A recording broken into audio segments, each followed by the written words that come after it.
Domination in Starkville. Tyler Tanner, Duke Miles, they shine in a beatdown, a 30-piece against the Mississippi State Bulldogs. We are live.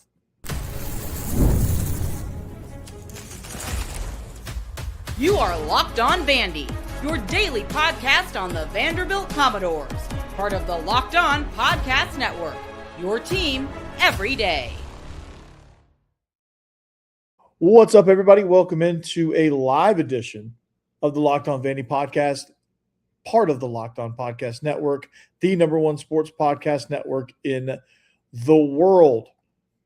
We are live, like I said, and this episode is going to be fun. This is what I've been hoping for from the basketball team for the last three games. And when I said they were soft, I challenged them. Looks like they answered the bell. And this was a very, very fun game to watch. This was a very much a get-well game for the Commodores. Tyler Tanner, Duke Miles starred in this one. 24 points for Tanner, 17 for Duke Miles. They thrashed Mississippi State from the jump. They were all over them defensively. They were hitting shots. They were hitting threes. They were attacking the rim. They played with confidence, a confidence that I haven't seen since before the Texas game. And that was good to see. And that was the team that needed to reemerge because I had been bold up until this point. And then for whatever reason, they went south. And this is the answer that I wanted because it was a road game. All the excuses were there. The weather threw off the whole routine. You have to start earlier. The travel's all jacked up. You know, you're still kind of discombobulated from getting beat down in Arkansas. And all the excuses were there, but it didn't matter. They played with edge. They played with confidence. And they played like a team that's been tired of A, getting beat, and B, hearing about it. And so that's good to see, and that was good and refreshing for that. Now, let's look at the box score here for this game. Vanderbilt was 35 of 65 from the field, 54%. They were 8 of 25 from three-point. It's a relatively low number, but, again, they hit a lot early and they pushed that lead out. Mississippi State, 34% from the field. You can't win a game being 34% from the field, and sub 20% from three-point land. Never a good deal. 91% from the free throw line for Vanderbilt, 65% for Mississippi State. Rebounding 36-34, so it was even there. And it was at one point Vanderbilt was up 34 points, and they led 97% of the game. And when they weren't leading, it was tied. So they never trailed, and they led most of the way. Tyler Tanner chipping in with 24 points. Jalen Washington had 8 rebounds. He was the leading rebounder, and Tyler Tanner was the leading assist there as well. So the tail of this tape, it was pure domination for Vanderbilt. And this, like I said, this was unbelievable. And when you look at the game, when you look at how it played out, and the player of the game obviously is Tyler Tanner. 24 points, 5 assists, 5 rebounds, almost a triple-double here. But when you watch this game, it just, again, you got that comfort level that you didn't have for the last 3 weeks. It was a 3-game skid, a rough 3-game skid where 2 of your games you get blown out. And it just – everybody just seemed like they were in sync. Tyler Nichols scored 13. Devin McLaughlin chipped in with 10. He had been struggling big time for the Commodores. And it just – again, 22-4 in the opening minutes. They got off to a 22-4 run.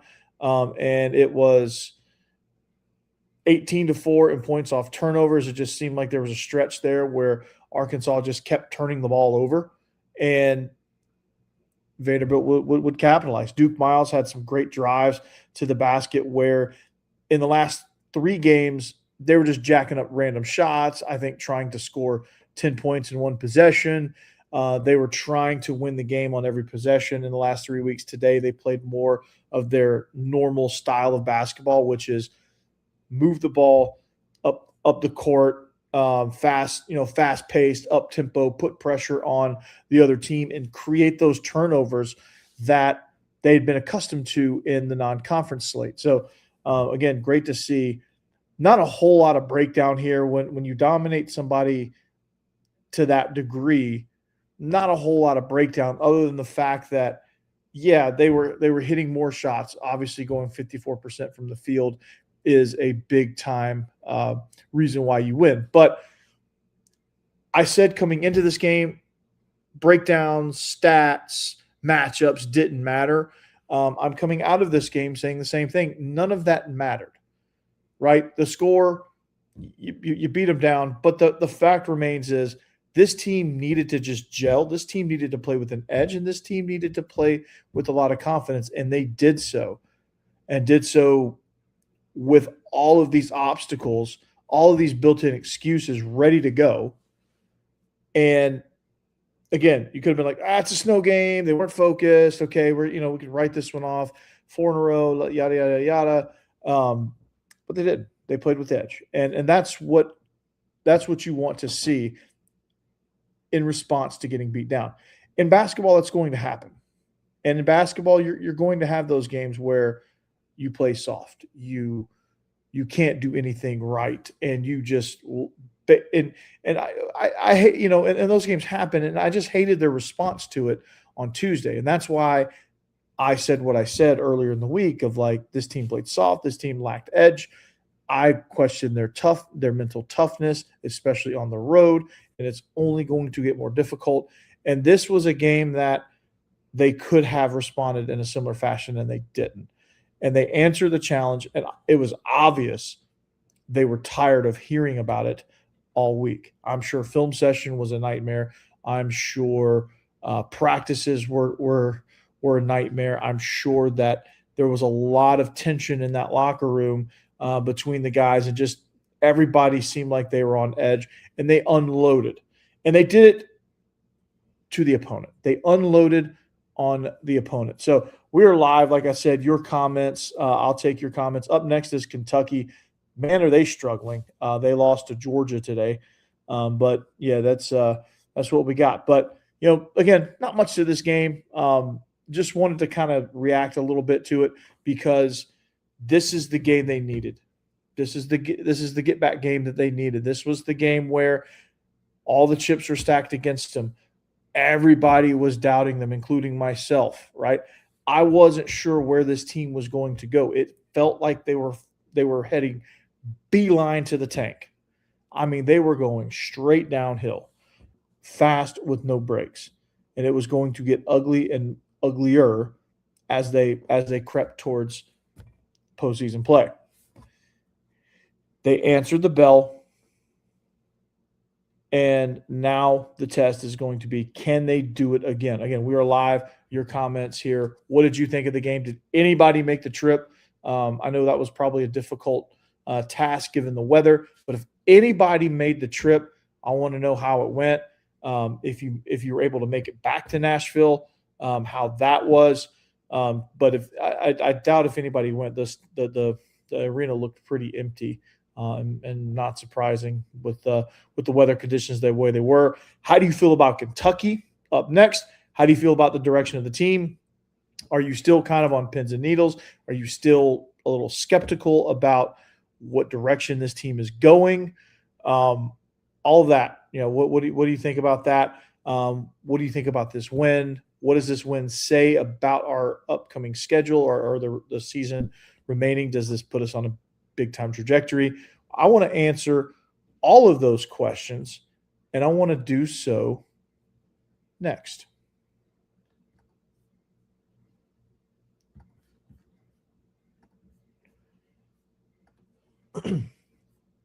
First, I want to talk to you about FanDuel. FanDuel is officially in playoff mode. Every game day during the NFL playoffs, FanDuel is giving customers even more ways to get in on the action. Because right now, every playoff game day, FanDuel users get a profit boost pack waiting for them inside the app. Each game day, you'll see a pack loaded with multiple profit boosts that you can apply to the bets you like most. Open your profit boost pack first thing on game day and see what boosts you want to apply. The boost lets you lean into your game day instincts, whether you're backing momentum, defense, quarterback play, or coaching. The boost gives you more juice on the bets you already like instead of forcing you to bet something new. Every play feels bigger, and the boost make your bets feel that way too. Make your picks, then apply your profit boost to go even bigger payouts while the playoffs get rolling. So visit FanDuel, an official sportsbook partner of the NFL, and grab your profit boost pack every NFL playoff game day. And just for the record, I'm taking the Seahawks and I'm taking the Patriots in this AFC NFC Championship weekend. So FanDuel, do it now. Profit boost, you profit, you win. Thanks for making Locked On Vandy your first listen. Thank you for joining me on this very live edition here.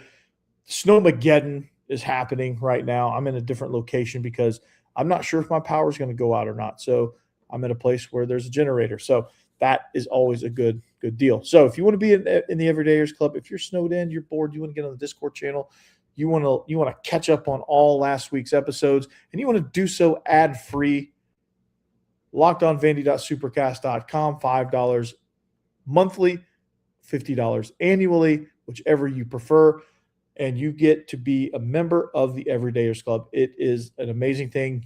You get to participate in so many things, and it's awesome. So you should give it a shot, and go ahead and join. Go ahead and join LockedOnVandy.supercast.com. It is also in the description as well. Now, 88-56, your final. Again, Tyler Tanner, player of the game, 24 points, 5 assists, 5 rebounds. And honestly,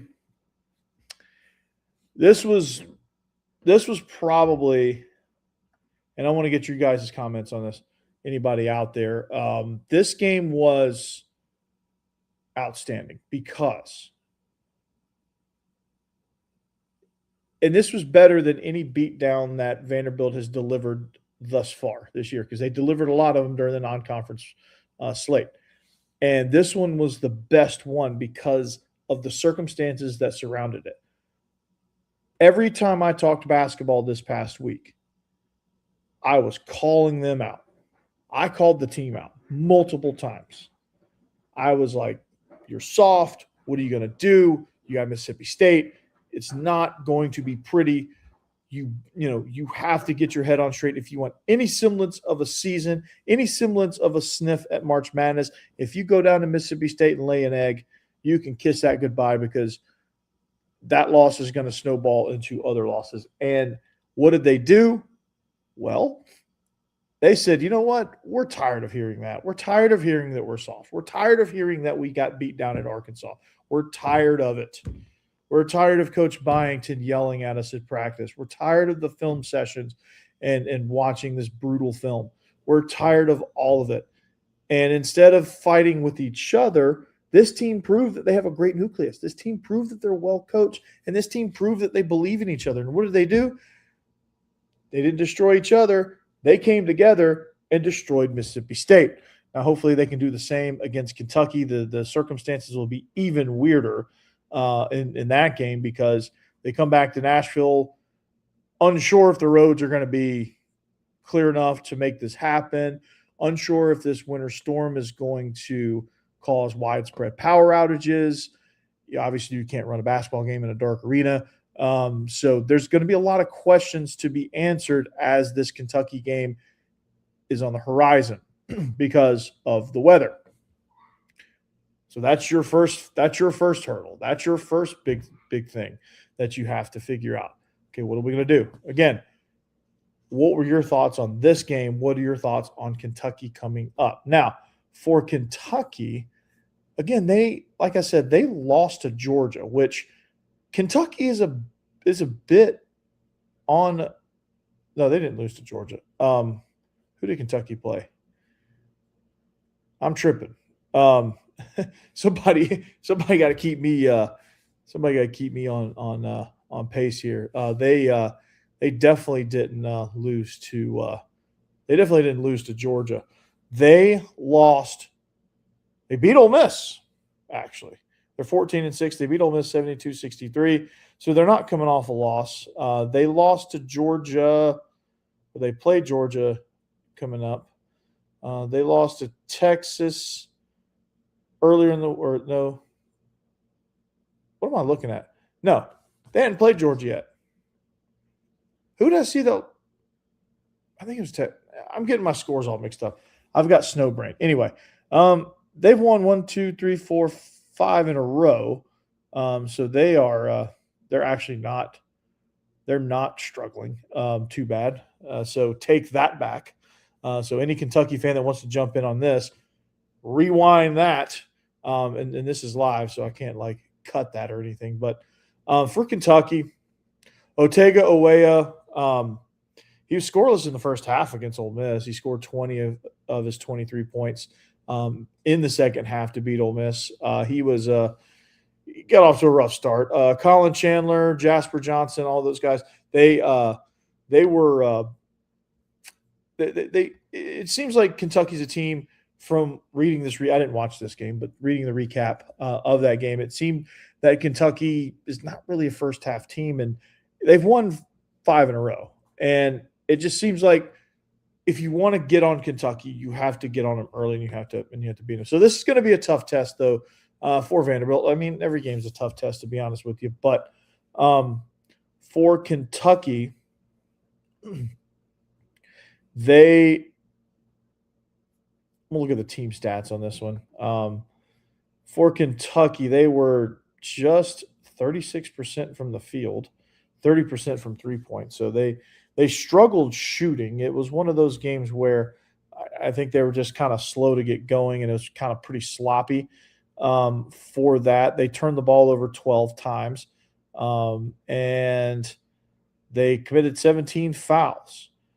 They led by 10 points at one point. They led about 3/4 of the game throughout the course of it. So your thoughts on Kentucky? I know Kentucky's usually pretty good, but for me, I think, again, this game, with all the circumstances surrounding it, with the weather, it's going to be weird. So whatever team can kind of get focused and stay focused right away. For Vanderbilt, I think it's going to be a little bit easier because they're at home.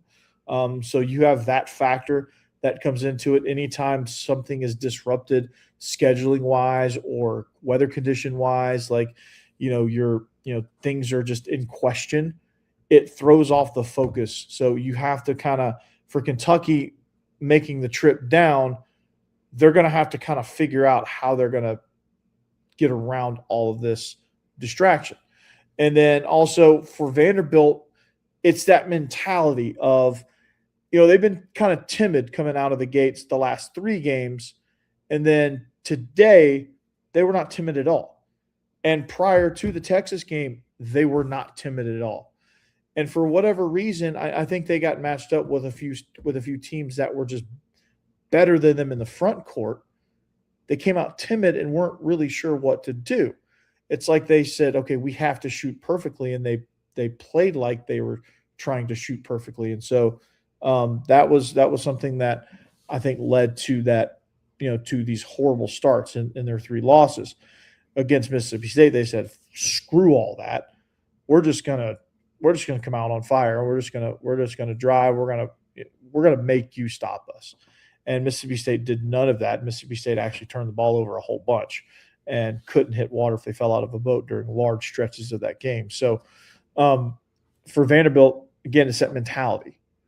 That's the biggest key for them. It's the mentality. It's the mentality, right? Because they're plenty good enough. They can shoot. They can drive. They have enough. I don't know if they have enough depth when they get matched up against teams that are better than them or that have seemingly better talent in the front court. They play kind of timid when that happens as well. So I'm not sure where this game's going to go. I do think they're going to win. They're at home, so there's a better chance of that. I do think they match up better with Kentucky than they did against Florida. The biggest key for the Kentucky game is to start fast and start aggressively, both on both ends of the floor, defensively, offensively. You have to start fast, and aggressive. And you have to get to the rack, you have to get to the rim, and you have to play hard. So that game, your thoughts on that. I'm gonna take all your comments here. If you want to join in, if you want to jump in, let me know what you think about this game, any game upcoming. Just let me know what you think, and we'll talk about it all.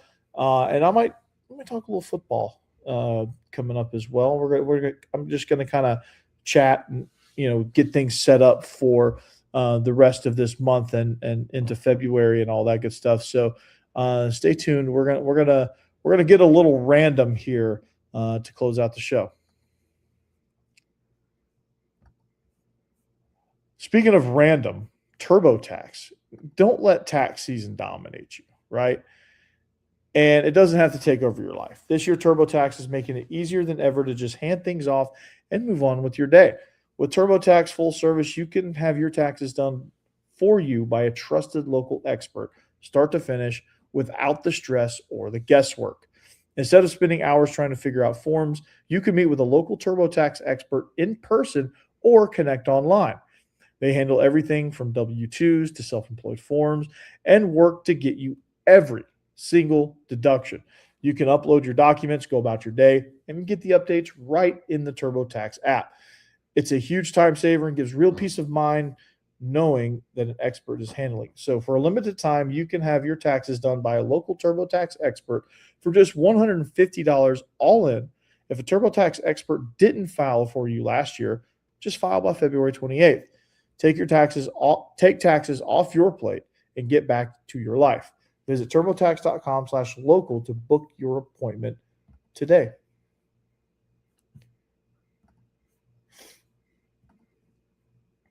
All right, thanks for making Locked On Vandy your first listen. Thank you for making Locked On number one at Locked On Vandy. If you want to follow along, again, I'm gonna leave this up here. If you want to join the Everydayers Club, go to that website right there. It's also in the show description here. But we're gonna get kind of random here to close out the show. Obviously, basketball, not a lot to break down from this game.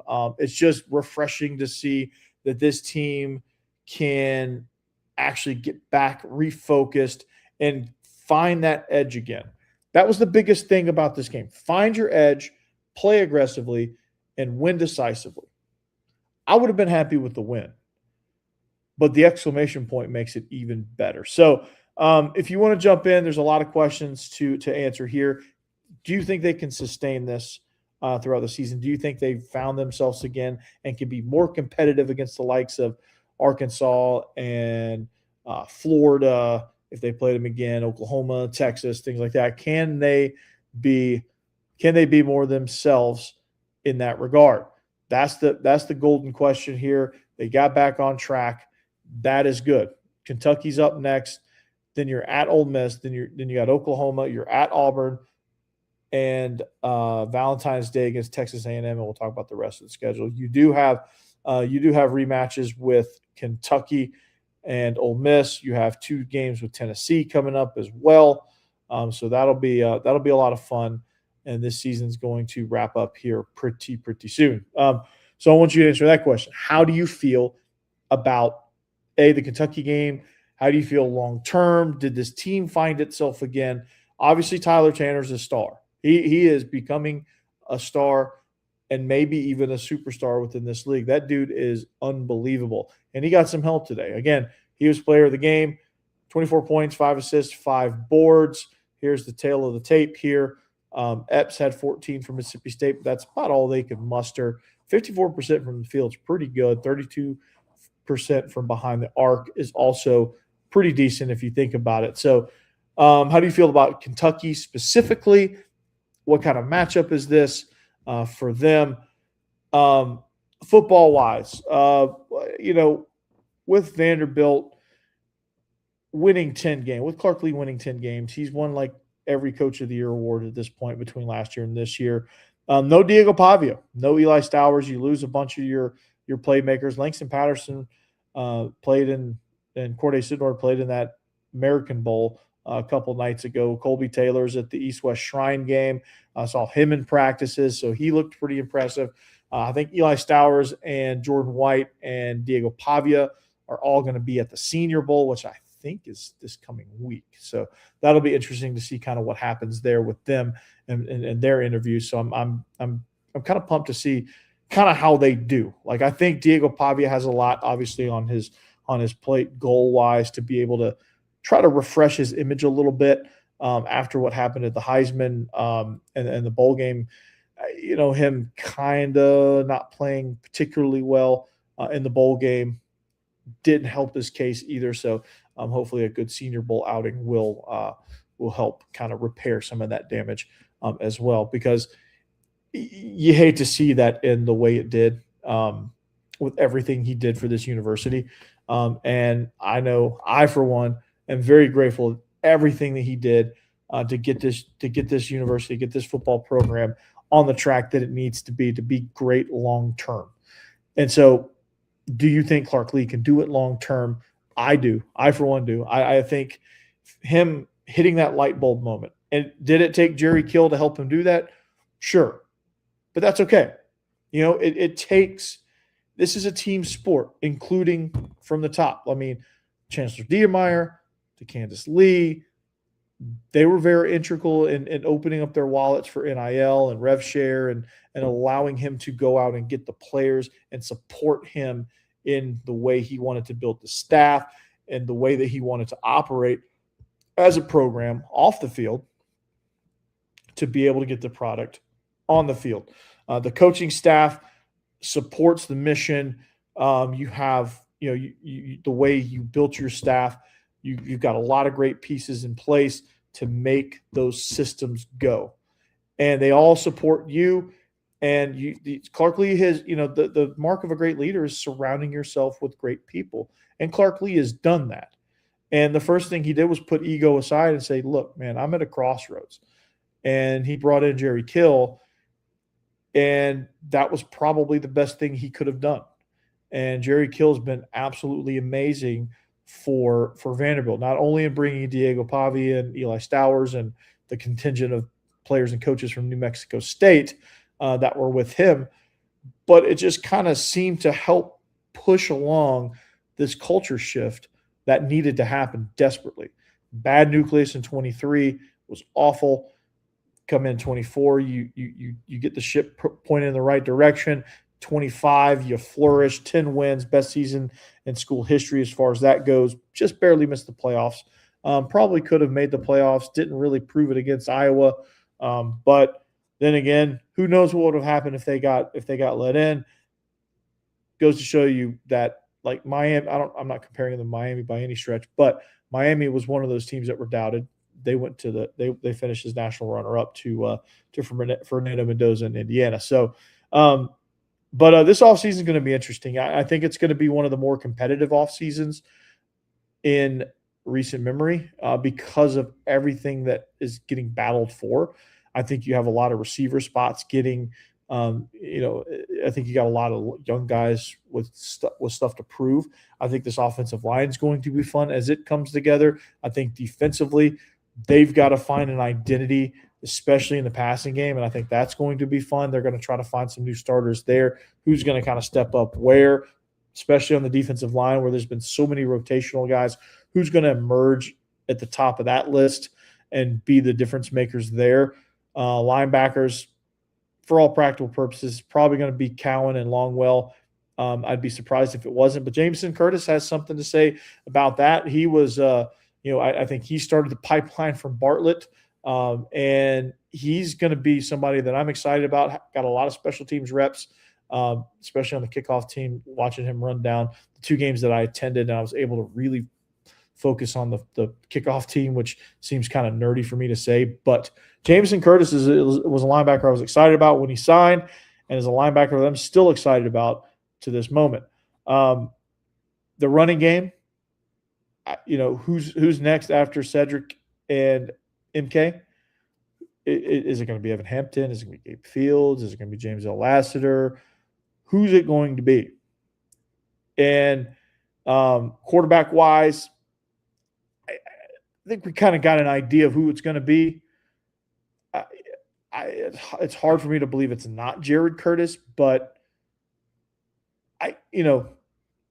Jack Elliott, Blaze Berlowitz, with Muschamp. They're going to have something to say about it. There's going to be a battle.